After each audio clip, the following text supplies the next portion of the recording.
Am I watching?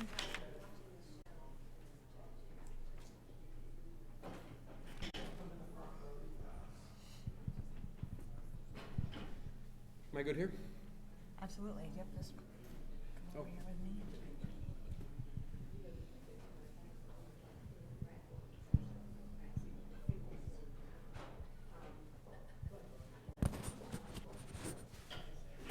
Thank you so much for doing this. It's great. My pleasure. Looking forward to it. My pleasure. Could everyone mute their phones if they have a phone with them?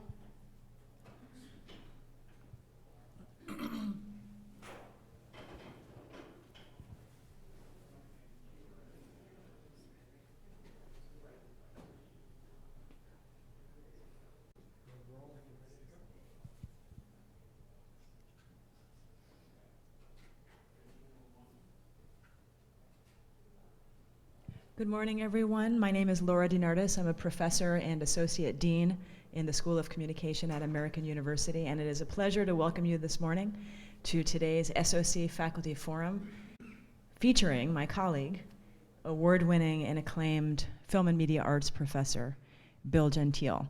He has 4 decades of field experience as an independent journalist and documentary filmmaker. He is not only a talented professor, but he is a really tough guy when you think that he has worked for United Press International covering the 1979 Sandinista Revolution in Nicaragua, the US-backed Contra War in Nicaragua, and the Salvadoran Civil War in the 1980s. The list goes on and on. The US invasion of Panama, the 1994 invasion of Haiti, the ongoing conflict with Cuba, the 1990-91 Persian Gulf War, and of course the subsequent wars in Iraq and Afghanistan. So he really has seen it all. And among his many accomplishments, he produced and shot Afghanistan, The Forgotten War, which was broadcast on Now on PBS and was, I believe, a National Emmy Award nomination candidate, right? So congratulations on that and many other accomplishments. We're thrilled that he could join us today for the SOC Faculty Forum. So please help me giving him a warm welcome. Thank you so much, Bill.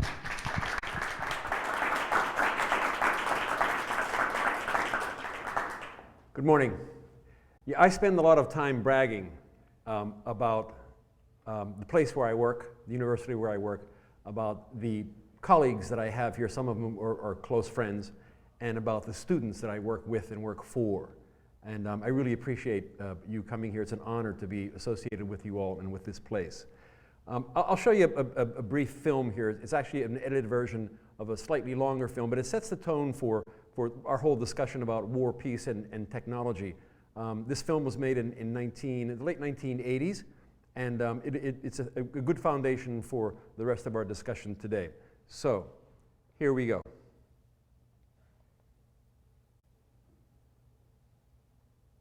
If you're there as a photographer and you don't cover the war, then you're not a photographer.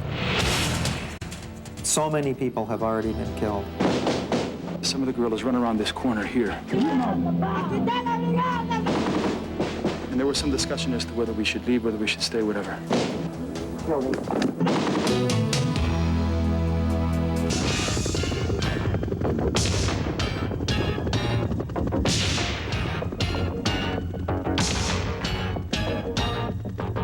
Bill Gentile has survived more than a decade covering the bloodshed in Central America, and he has seen too many of his colleagues die.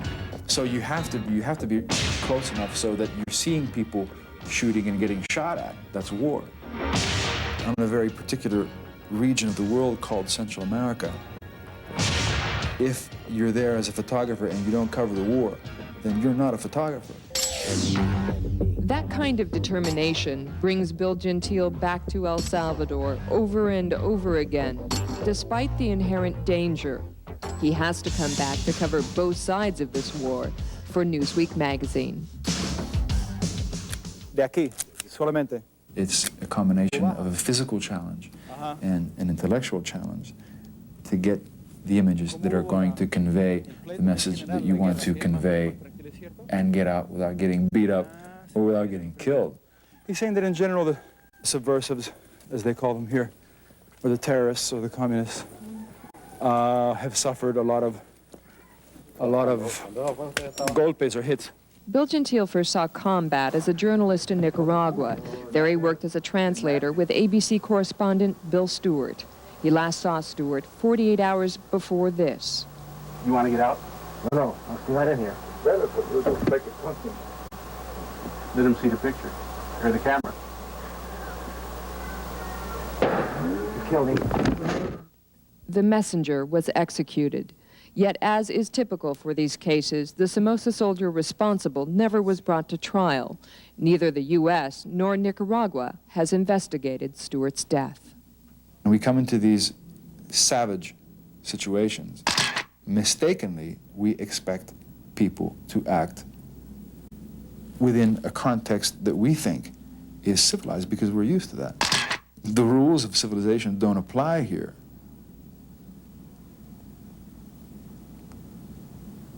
And I mean, I think it's an error sometimes to expect these people to act civilized in a war that is anything but civilized. While covering the revolution that killed Bill Stewart, Gentile paired off with John Hoagland. They were young photographers on the front line. Hoagland and I kind of became a team and earned the dubious distinction of being called the Suicide Stringers in Nicaragua.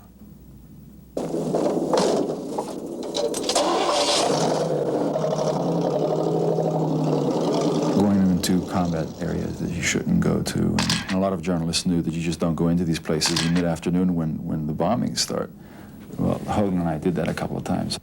John Hoagland and Bill Gentile followed the fighting from Nicaragua to El Salvador, where in 1984, Hoagland himself became the story. His close friend got the news in a phone call. The first reaction is always disbelief. There are sometimes mistakes, errors made, identification problems. The caller was absolutely sure that it was Hoagland.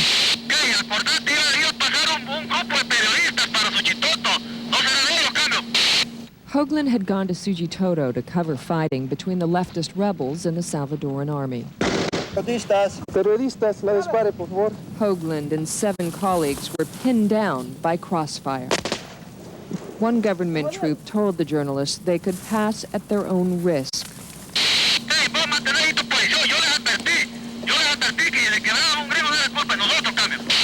Another government troop shot and killed John Hoagland. It seems there'd been a mix-up in communications.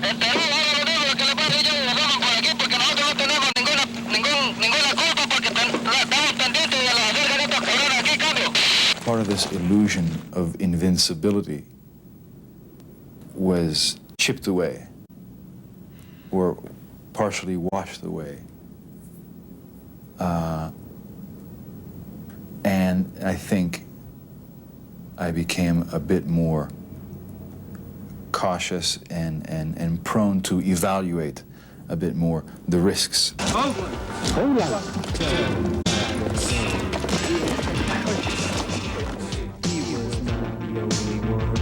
Have you ever been warned?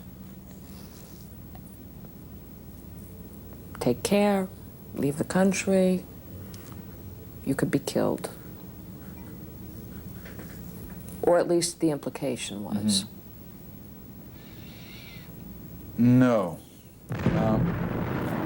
That was a big bomb, and it was close. That was a bomb?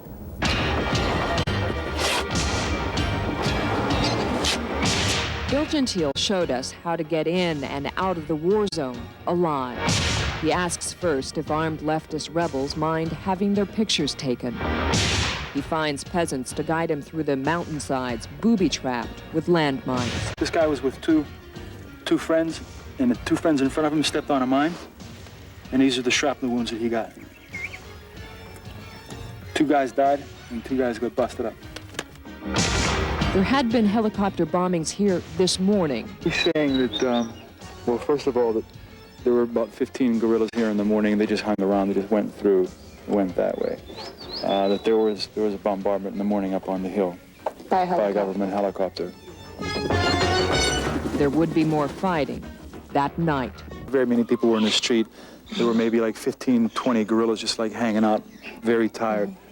Okay, so about 10:30, the soldiers who had been pushed out of town by the guerrillas were regrouping and waiting for a government helicopter and a plane.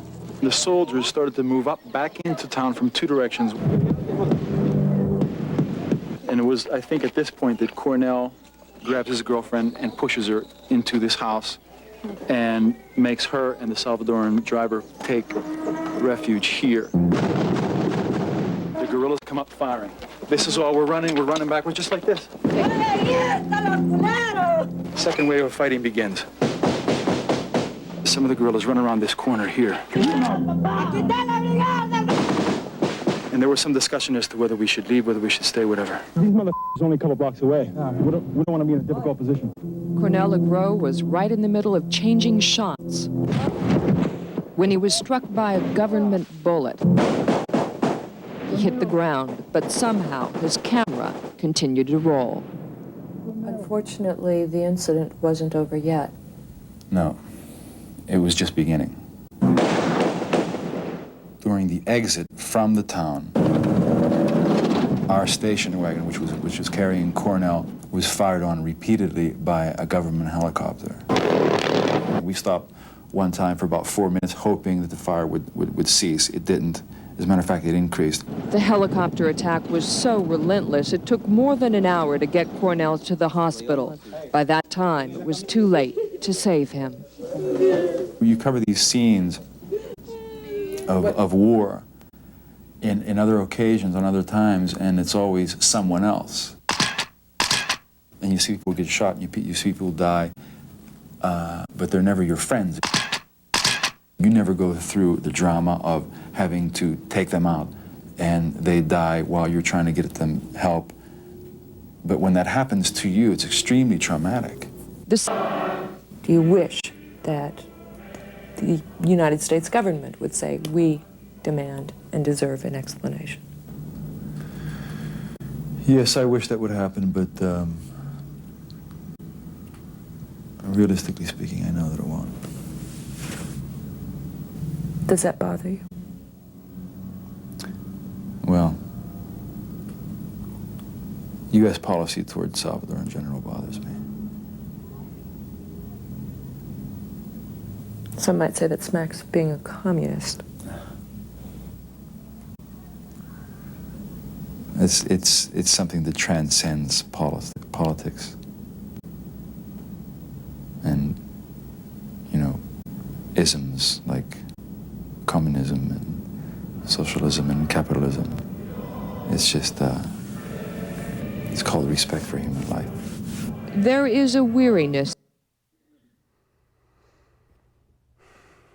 So, this is a cut-down version, as I say, of a bit longer piece. It's about 5 minutes longer, and it's a little bit more graphic. And you're welcome I can share the other piece with you. But I just want to make clear that I have never claimed to be, nor do I claim to be now, a combat photographer or a war correspondent. I've covered a lot of conflict, but I have colleagues who do this much more consistently. It's their daily bread, and it has never been my daily bread. As a matter of fact, I kind of got into this type of coverage in an indirect way. A little bit of background: I'm the son of Italian immigrants. My mother and father were born in Italy. They came to this country in the 1930s, and they came to this country so that my grandfathers, both maternal and paternal, could work in the steel mills in a town called Aliquippa, just outside of Pittsburgh, Pennsylvania, which was the steel capital of the world in the 1930s and 40s. And they went there so that my grandfather, and eventually my father, all of my uncles, my brothers, and I, could work in the steel mills. And after a couple of summers working in the steel mills, I figured out pretty quickly that I don't want to spend the rest of my life working in the steel mills. So, through a kind of circuitous route, I figured out that I could get out of life the two things that I really wanted if I became a journalist. And those two things were a ticket and a tool. I wanted a ticket to get, to go to the places that I've seen. When I was a kid, we had Life magazine come to our house every week. And some of you are probably familiar with it, this big picture magazine, Life magazine, was huge. And at the time, the Vietnam War was going on. It was raging, as a matter of fact, during the 1960s. And I think that the pictures in Life magazine of the Vietnam War were the seeds that were planted in my brain when I was a kid, 13, 14 years old, and it gave me an idea that I could be a photographer or I could be a journalist of some kind. And I followed up on that. I eventually figured out that being a journalist could give me these two things that I wanted: a ticket to get out of the steel mills, and a tool. By a tool, I mean some way to make an impact on people's lives, some way to be involved in and engaged with the rest of the world. And I think that I've been fortunate enough so that these two things actually have happened. I've been to places in Asia, Africa, the Arctic Circle that I would have never been able to go to had I not been a journalist. And I think I'm still having an impact on people's lives, not by just some of the information that I shared so long ago, but in forums like this very forum that we're involved in today. I want to show you this transition, this technological transition that is a part of my story and part of my presentation today, that has allowed me to stay engaged and to use that ticket and to keep implementing that tool. As you picked up from the video, this was the first conflict that I covered in 1979. This was Anastasio Somoza. He was a favorite of Washington, D.C. He was a dictator of Nicaragua, in power for his family was in power for almost 40 years. In 1979, the Sandinista Popular Liberation Front spearheaded a national insurrection to overthrow him. This is the first time that I've ever seen conflict, the first time that I've ever seen war. What I'm showing you are actually digital scans of the 8x10 black and white prints that I still have in a box in a closet in my home. Bill Stewart, you saw him when he was killed by a National Guardsman there. This is Bill Stewart's coffin on the way to Panama when the vast majority of the press corps in Nicaragua was being evacuated because no one was sure whether killing journalists was going to be the new government policy or not. Me and a handful of journalists stayed behind to watch the entire war play out. It was a 6-week offensive by the Sandinistas in which about 30,000 people were killed across the country. And again, this is my first conflict. These are Sandinistas building barricades on major highways.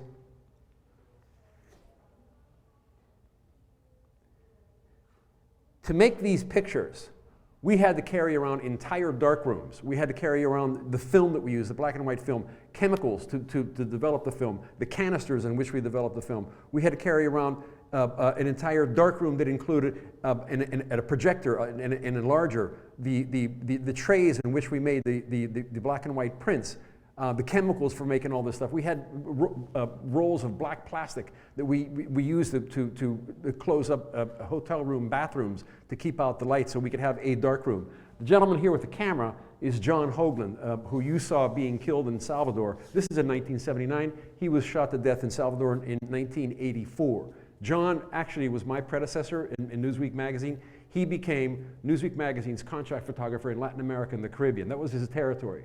And John was killed in 1984. I took he basically inherited his position. In 1985, I signed my first contract with Newsweek magazine. If you saw the movie Salvador, I think it was Oliver Stone's first important film.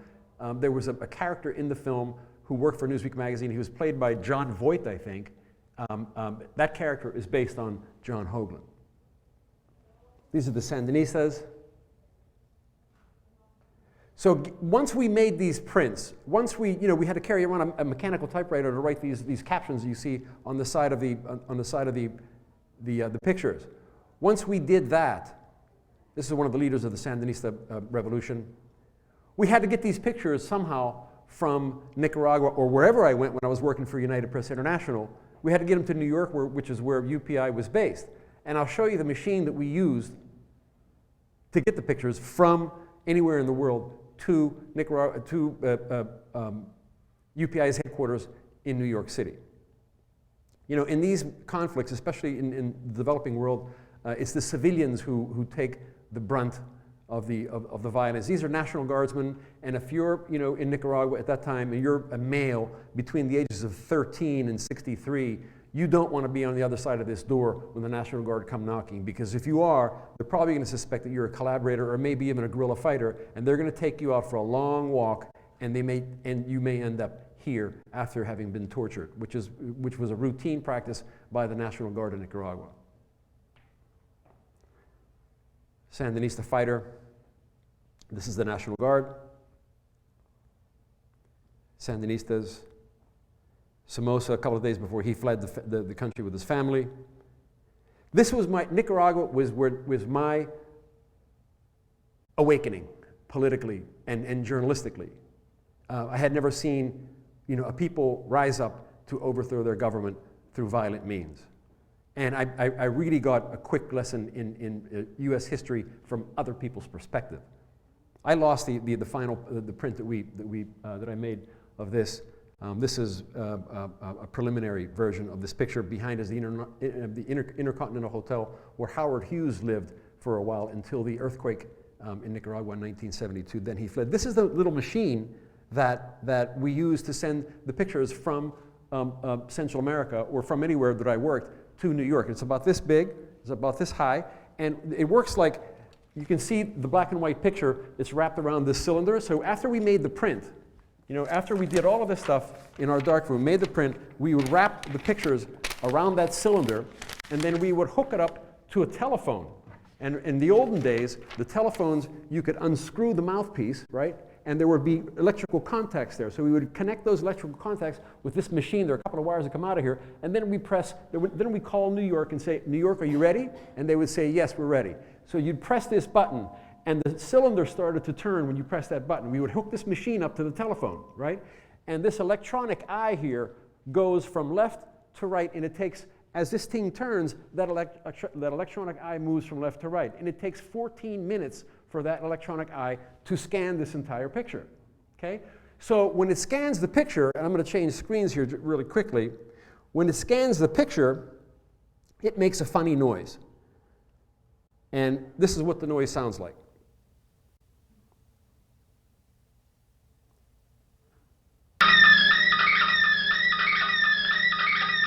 Pretty awful, huh?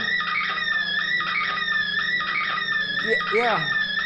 So what's happening is the machine is reading the tones of black and white and changing it into sound, okay? So as this sound goes across the telephone wire to New York City, there's a similar machine in New York, and it reconverts the sound back into tones of black and white. And that's how we used to transmit pictures. So in New York, you'd have people, the editors there, watching this, and they would decide, maybe we'd send 10, 15, 20 pictures from Nicaragua to New York, and they would decide which pictures go out to the clients around the world who were interested in this story. Okay? So, and it took 14 minutes to do this. I show this to my students today, and they think that I was practicing journalism in the Stone Ages, and technologically it was pretty much the Stone Ages. These things didn't exist then. There were no cell phones. There was no internet. There was nothing. So we were, really, scraping the bottom of the barrel, if you will. I want to show you some of the other pictures here. Finish this. Professor, can I ask you a question? Sure, go ahead. Wait, can you wait till we get a microphone to you first, please?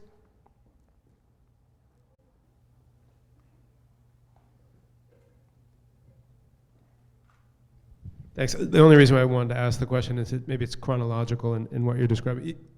Are you glad that you were naive, or that it was your sort of political and journalistic awakening? Do you think a certain degree of naivete was advantageous going into your assignments in Nicaragua?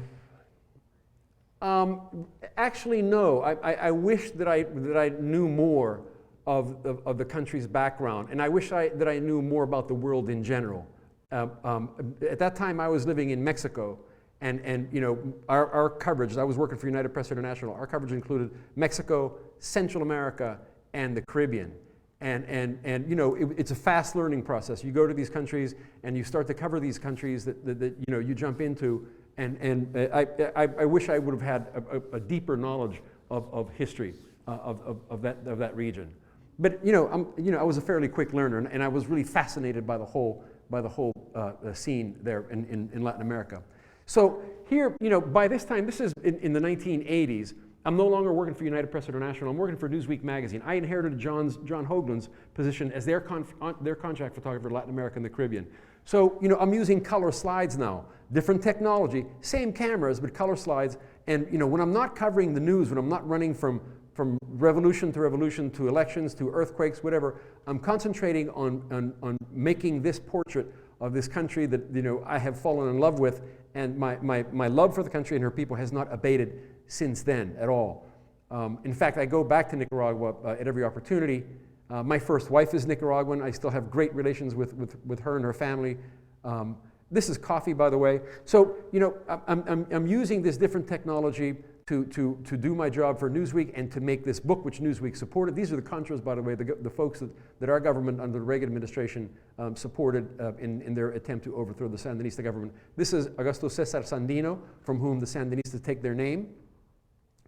And, you know, it's not a war book. It's not a book of war pictures. Sadly, war, conflict is a theme that runs through the history of Nicaragua. Still today, you know, there's conflict in Nicaragua, sadly. And today, Nicaragua has the dubious distinction of being one of the poorest countries. I think it's the second poorest country in the Western Hemisphere after Haiti. The dead people here are Contras, the living ones are Sandinistas. These are relatives of 27 peasants who were killed in one incident. Their truck taking them to pick coffee ran over a landmine planted by the Contras, and all 27 people were killed. This is, I made this picture about 10 minutes after these Sandinista soldiers stepped into an ambush mounted by the Contras. A couple of people were, as you can see, hurt pretty badly. This is a Contra field hospital in Honduras, where the Contras were trained by CIA people and supplied by the United States of America. Do you remember Iran-Contra, that big scandal during the Reagan administration? Were supporters of the Somoza government helping out the Contras as well? Was the Contras plot against the Sandinistas? Can you give him a mic to repeat that, please? Go ahead. What I was saying, I know that the Somoza government was overthrown by the Sandinistas, and then we sold weapons to the Iranians and used the cash to fund the Contras. Were the Contras like a third wing, or were they a hybrid of the Somoza government and opposition to the Sandinistas? The command structure of the Contras were former members of the National Guard from the Somoza regime. This was a really sad story.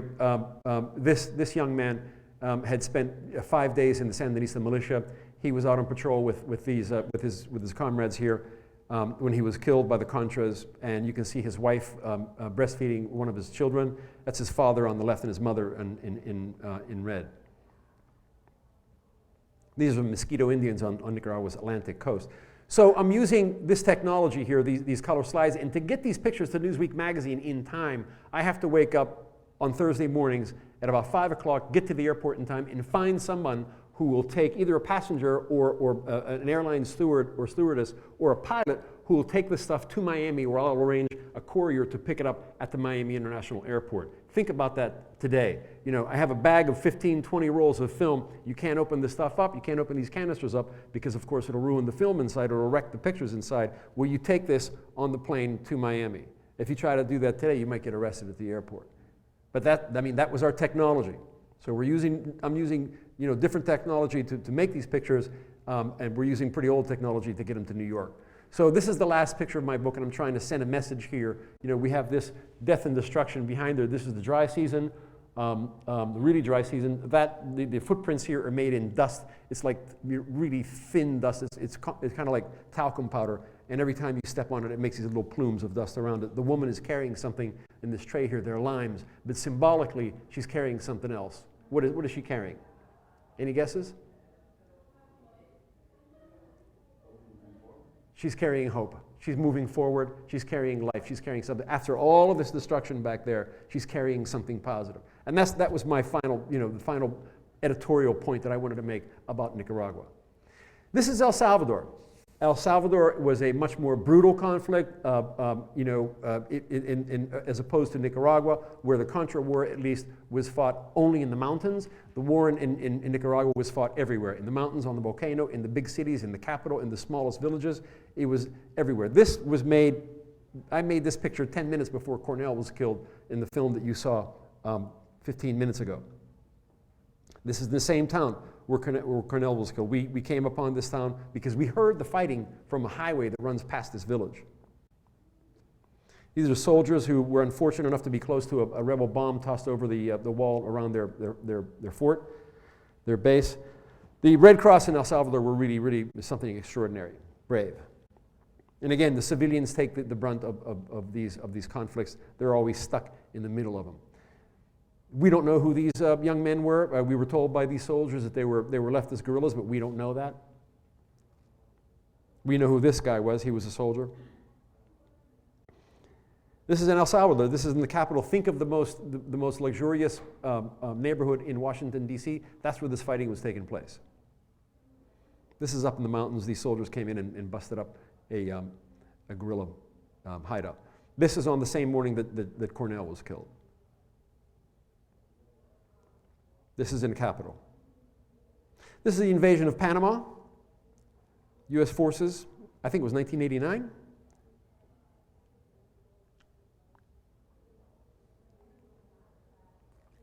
I'm in the Persian Gulf now, and I'm using slightly different technology. We're using a transmitter. We have a computer. It's about this big, and we're using satellites with the computer, we're scanning the color negatives that I make of the 101st Airborne Division in this case, and we're using this computer to bounce these pictures off of a satellite from Saudi Arabia, where the American buildup was, directly to Newsweek magazine's offices in Manhattan in New York. So we've got new technology now behind the craft, which is pretty exciting.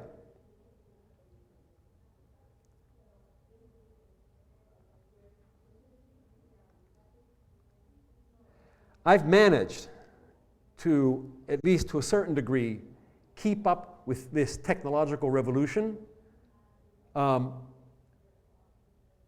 and adapt to the changes and become what we call today a backpack journalist because I've managed to stay more or less abreast of this technology. This is Haiti during the invasion of Haiti in 1994. And Haiti's always been a very rough neighborhood, and here are our troops.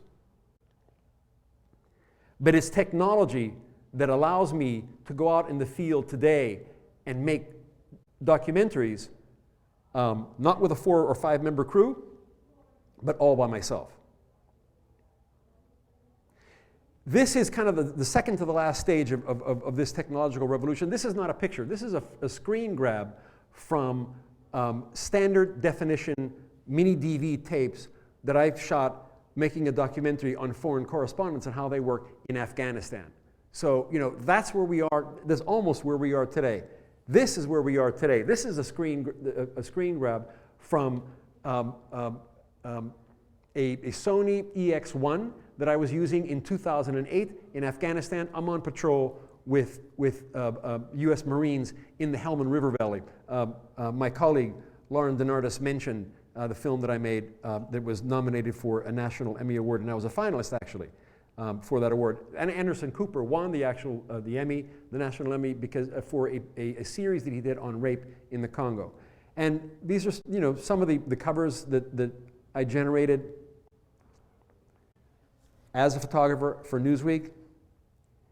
You know, I really consider that I was fortunate enough to work for an organization, well, organizations, plural, like United Press International and Newsweek magazine, in what I consider to be the golden days, like the final part of the golden days of journalism in the United States. I think journalism has changed profoundly now. I think too often it's more about entertainment than it is information. But this was a time when these news organizations had the money and were not afraid to invest that money in getting coverage on really important issues. Here, I'm actually making a documentary. I'm mixing technology now. I'm making a documentary. This is Ivory Coast in Africa. I was on assignment for National Geographic, for True TV, doing a couple of pieces. No, I was right the first time, for National Geographic. I'm on assignment for National Geographic, making a couple of films there, and I'm making still pictures and shooting video at the same time. This is Sierra Leone. And this is in Afghanistan a couple of weeks after 9/11. When I go back to make a film, I'm shooting a film about an Afghan-American woman who lives in Virginia, right across the river, and she goes back to Afghanistan to deliver emergency aid to refugees of the conflict. We're in northern Afghanistan. Now again, this is a couple of weeks after 9/11. I'm shooting video, but I've got a little point and shoot in my pocket and shooting black and white film because I think the medium is just so powerful that I enjoy using it.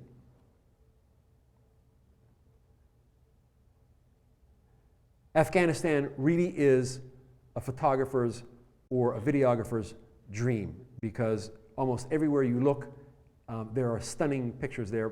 And I think it's partially due to the fact that there's a confluence of cultures and peoples and ethnic groups and languages. It's just extraordinarily visual and powerfully so. And almost on the way to finishing up this, I want to show you something which is a reel that I put together. And it's a 3-minute piece, but it blends the old technology and the new technology. This is on my website, billgentile.com. And you can see it just by going on my site.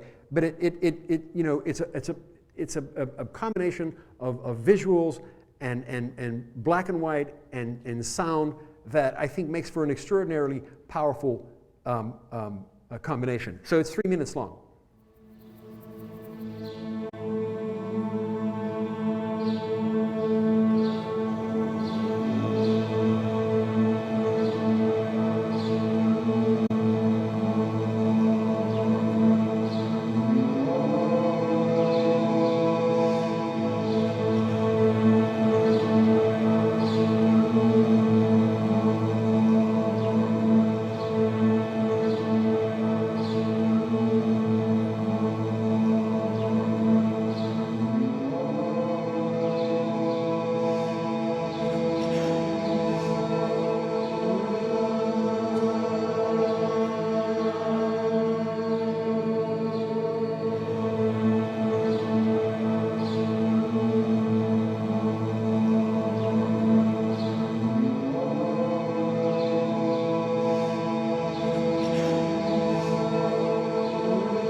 It's a revolution.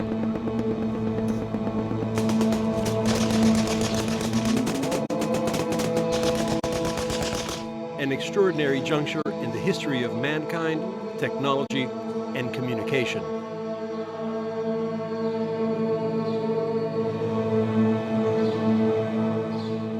For the first time ever, and with the right tools, we communicate instantly, globally, and in the visual language that every human understands.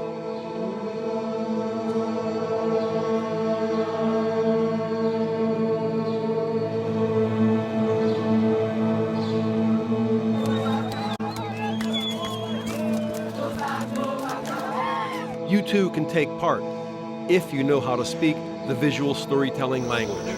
How lovely!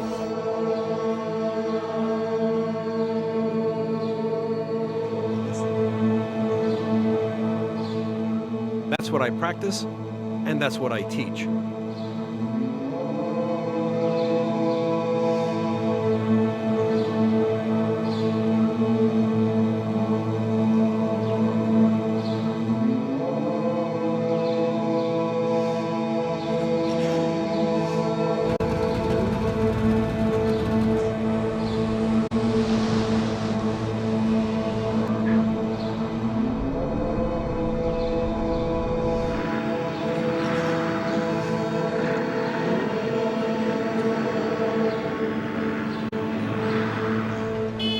So don't just watch the world drive by.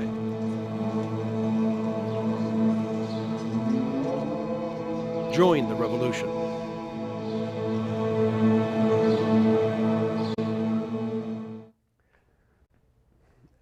Aside from watching this transition from black and white to moving pictures with sound and music, there's a lesson here, and that lesson, I think, for the young people here, the people who are going to be practicing this craft, that lesson is hang on to your intellectual property. Do everything you can not to give up your intellectual property. I mean, you know, I've done a lot of work for hire in which I lose the material that I generate. It belongs to someone else.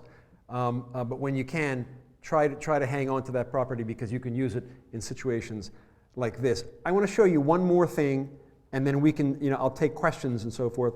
But we are now at a place where we've never been before.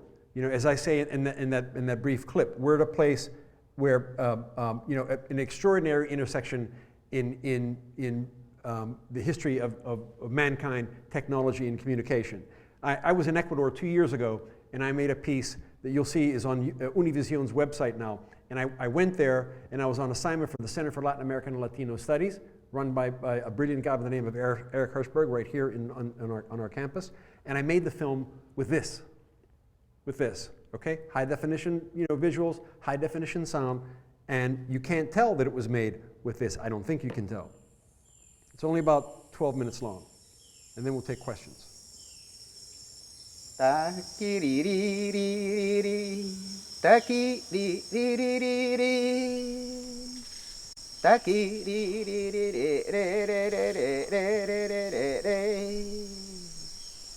Atong kucha ukuitiak yana magri wa re re re re re re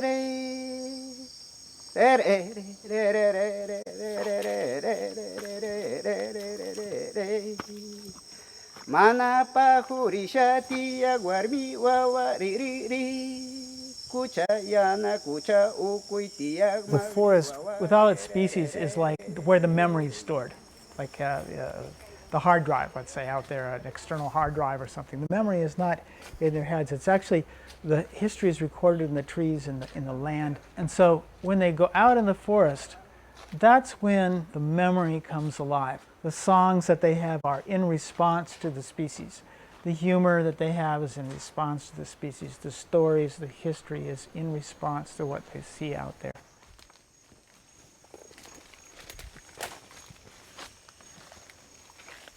Paninya aska uyaskani kari manda mana uyam chicha. Sikwangashes mas nakantash.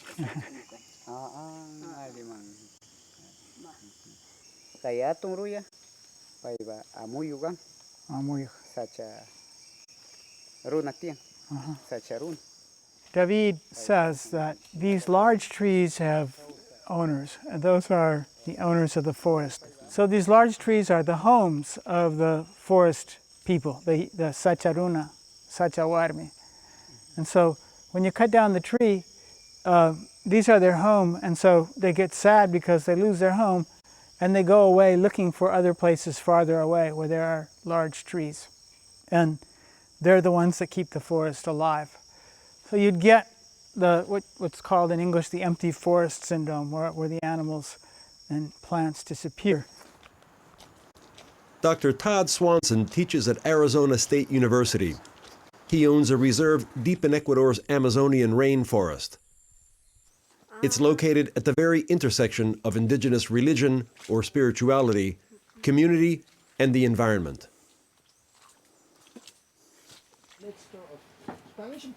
So I wanted to create a place where we could bring together graduate students and like-minded faculty working on a whole variety of issues in an interdisciplinary way around the knowledge that comes from the forest. Biologists, anthropologists, linguists.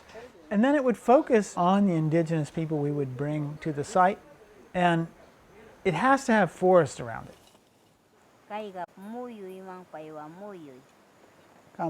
So what we see here in the middle is the river, this white.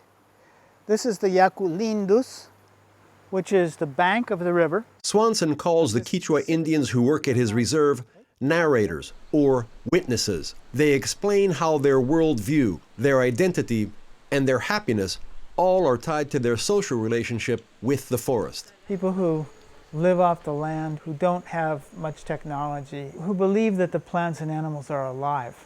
Plants and animals that can be dangerous, that can get angry, that can fall in love, do all these different kinds of things. People who live in relation to this natural world in a way that has been lost to some extent in the technological world.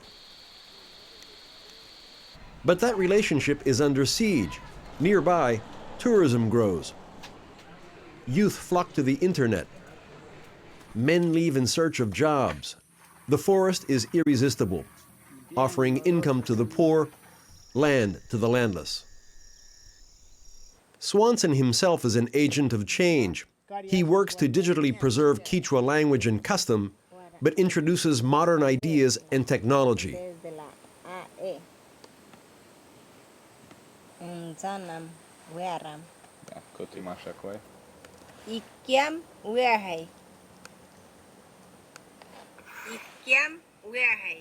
All of these forces conspire to diminish the forest itself and the Indians' deep spiritual and social relationship with it, especially the men.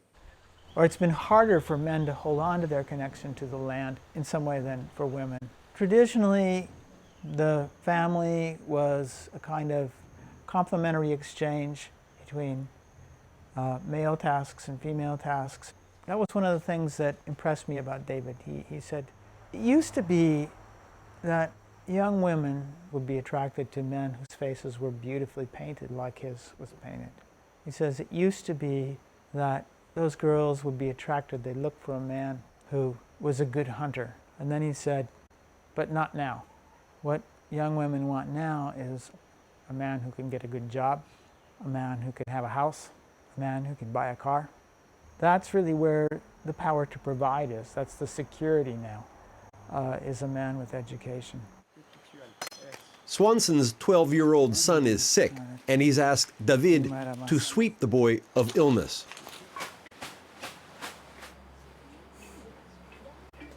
Traditionally a male task, even this is challenged by modernity. How about your head? Did you take an ibuprofen? If David negotiates his changing relationship with the forest, other Quechua Indians seek to defend it and their communities. Just a few hours from Swanson's reserve is Sarayaku. I got to know Sarayaku through this man, Gerardo Walinga. He's the chief of security here. Sarayaku es una comunidad quichua con un territorio de 135,000 hectáreas de selva virgen. Somos dueños absolutos de nuestro territorio. Somos 1,200 habitantes. Tenemos 7 escuelas, 7 comunidades, un colegio. Nos identificamos como un gobierno autónomo. The community is bound together by its nonviolent resistance to the Ecuadorian government and foreign companies that want to drill for oil here. I stayed with Gerardo's extended family. His 92-year-old father is a shaman, or high priest. It was from people like his father that Gerardo learned reverence for the forest. Ellos son los mensajeros que nos han dicho que tenemos que proteger la naturaleza porque ellos saben, ellos ven en las visiones que en las montañas, en otras montañas se conectan espiritualmente como telaraña. Son las protecciones que nos dan. Son gente, o sea, no podemos visualizar así con simple vista. Nosotros podemos ver con ayahuasca que hay gente que vive, el amazanga, el rey de la selva, que nosotros decimos, o el dios de la selva, los jurijuris que están en las lagunas. Son gente que está protegiendo, no son espíritus vivos. Los árboles grandes donde hay miles de espíritus vivientes. Entonces, esos son sagrados para nosotros, no podemos destruir. It's an important day in Sarayaku.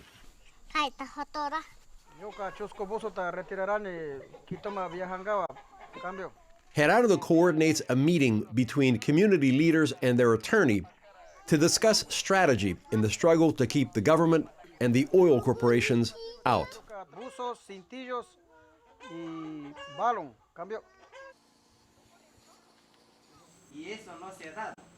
El pueblo de Sarayaku está viviendo esa amenaza por parte de las empresas petroleras.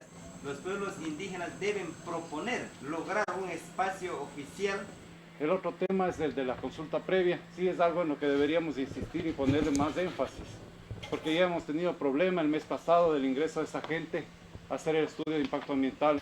Gerardo and most of the Quechua understand what happened just north of here, where oil companies spoiled 1,500 square miles of virgin rainforest. Oil provided jobs, but ruined lives. Ellos quieren destruir esto y sacar muy rápido el dinero. Y aunque tengas millonadas, ese dinero te va a acabar. Pero mientras esta selva que nosotros estamos pisando y donde vamos a morir, va a seguir años hasta que no sé cuándo termine el mundo. El buen vivir está en mantener la selva intacto, animales donde podemos cazar, toda la biblioteca, la farmacia que tú ves aquí en la selva. Eso es para nosotros lo importante, ¿no?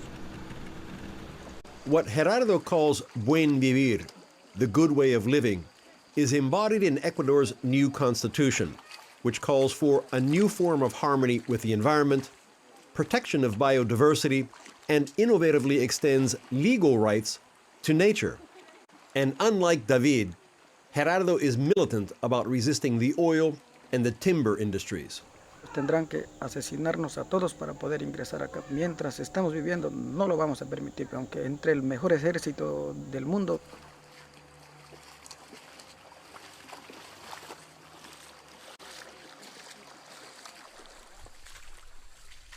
They say that if you walk in the forest regularly, they say that the forest knows you, not just that you know the forest. With time, you take on the odor of the forest, sort of the look of the forest, and then the animals and the birds aren't afraid. Swanson calls this communion with the forest the shared self, and it means when you are one with the forest rejoices. But when you are not, the forest weeps.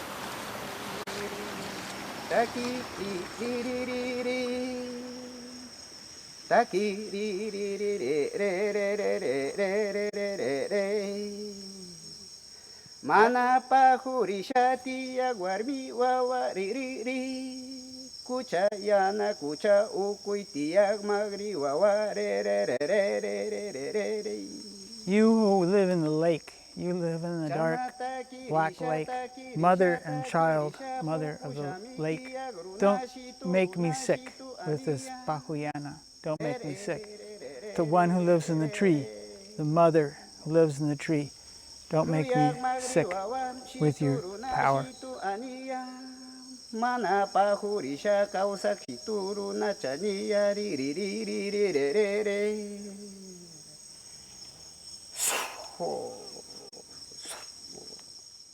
This is Bill Gentile reporting.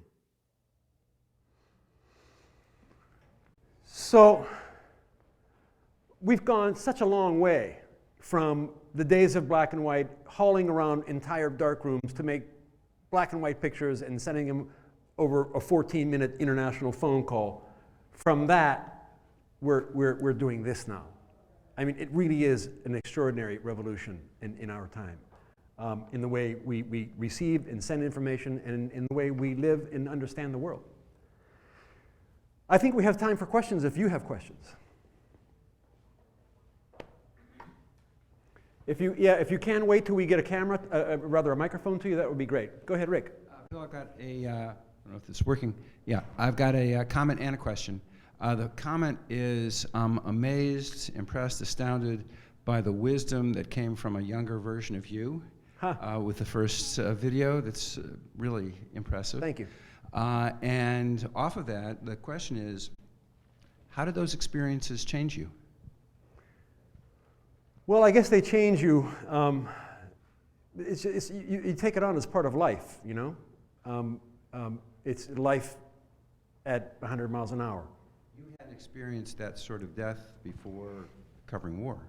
I'm sorry? You hadn't experienced that sort of death? Never. I never saw a dead body in the street, ever, before 1979. So it's a bit of a shock. I mean, you're emphasizing the technology, and I'm emphasizing the human emotion. Yeah. The human emotion is certainly an enormous part of it, and some people, do better at managing it than others. I think I've done fairly well at managing it most of the time, not all the time. But it's a definite, it's a rough road. It's a rough road. Despite the fact that I say that I've been fortunate enough to work in the tail end of the golden days of journalism, this was at a time when You know, when we collectively, journalists, didn't understand the ramifications of doing what we do. I mean, you know, journalists have post-traumatic stress disorder. You know, that was a term that I don't think that the term existed back then, much less did we recognize, you know, what symptoms were. So it was a difficult time. I mean, we didn't wear flak jackets, we didn't wear helmets, we took none of these precautions. I had no insurance. You know, those are the wild, wild west days of practicing the craft. We're smarter and wiser now, and we take more precautions, both physically and psychologically, I think, and there's a greater recognition of what happens psychologically when you do this for a longer period of time. Did you wrestle with any post-traumatic stress syndrome? I wrestled with, you know, the experiences that I went through there. I mean, when you're with someone who was killed, that was, you know, I pulled 2 guys out of firefights and took them to the hospital, and they both died, you know, on the way.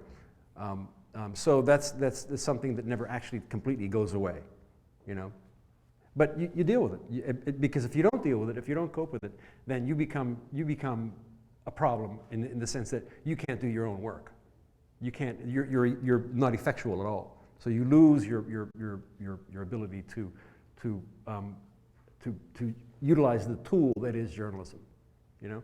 Thank you for sharing so much of yourself. My pleasure. Thank you. Yeah, Hi, I want to add that it's extraordinary to see what you've done and Thank you. You know, to sort of appreciate it through your stories. I'm curious, given the challenges of the tools of days old and where we are now, what are still the challenges, and where do you see it going? I mean, what do you see the next phase of? We have the tools now, you know, but the challenge for me is always to find the story and to really do the storytelling without the gimmicks and without the entertainment and without the, you know, sticking to the story, sticking to the facts, and doing something that's important, that resonates with people on a deep level. That's where the challenge was back then, and I think that's where the challenge still is now. You know, we have all the tools in the world, but if you look at what's on the internet, you know, it's not very gratifying, a lot of the stuff that we see there. So we live in an extraordinary period. I don't think there's ever been in a period more exciting for journalists. But the challenge continues to be doing, you know, work that matters. That's the challenge.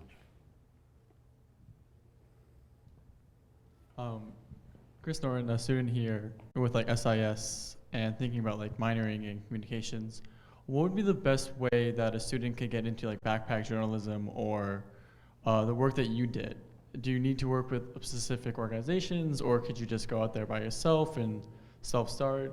What like connections do you think you would need in order to do the work? You've got to have a foundation. You know, you have to learn how to speak the language first, and that's what my backpack journalism, my backpack documentary classes are about, the visual storytelling language. I mean, we have gear all over the place, but I'm not a real gear guy. You know, I can make that film. I made that film with an iPhone.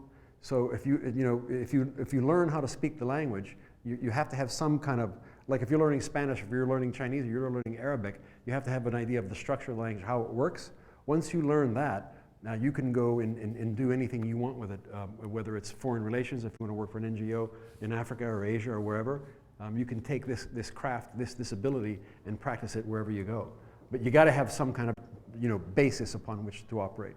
The mechanics of getting out there are, you know, I'm not here to sell my own courses, but I teach a foreign correspondence course, and I teach students to do exactly what you want to do, to go out there and practice the craft of foreign correspondence, either, you know, outside of the country or within the country. How do you get started? And there are a lot of moving parts to that. Thank you. You're welcome.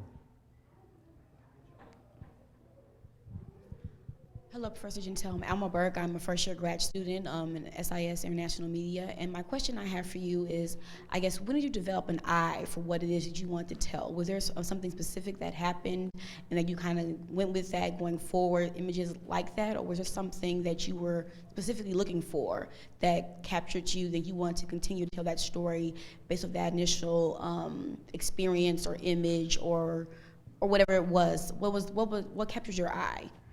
You know, you'll talk to guys like me who have been out there for a long time, and a lot of us have you know, somehow, for some reason,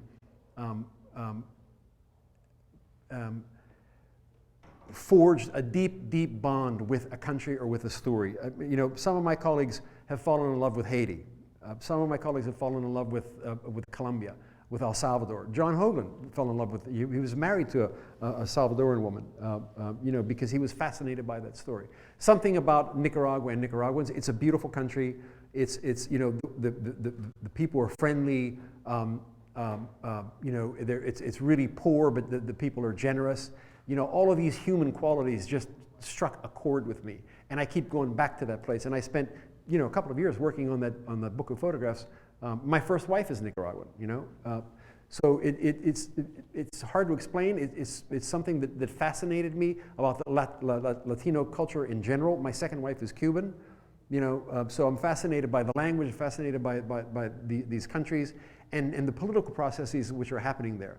When you go out and you read and you research and you watch and you listen and you pay attention, you know, that's what happens. You know, I had the great good fortune of working for a couple of companies that sent me to all over the place: Asia, Africa, you know, Western Europe, Latin America, and I found that one place to more than one place, but I found a place, Latin America, that really, you know, resonated somewhere deep inside. And Nicaragua was the key to that whole resonance. Does that answer your question? Thank you so much for this. Wow, it's really an inspiring talk, and thank you everyone for being here, and thank you, Professor Gentile, for sharing this. And there's a lot more information available about him online, but you can see why he is such a valued colleague and professor here at American University with the important work that he does. So thank you so much. Thanks. And help me thank him for his talk. Thank you for joining.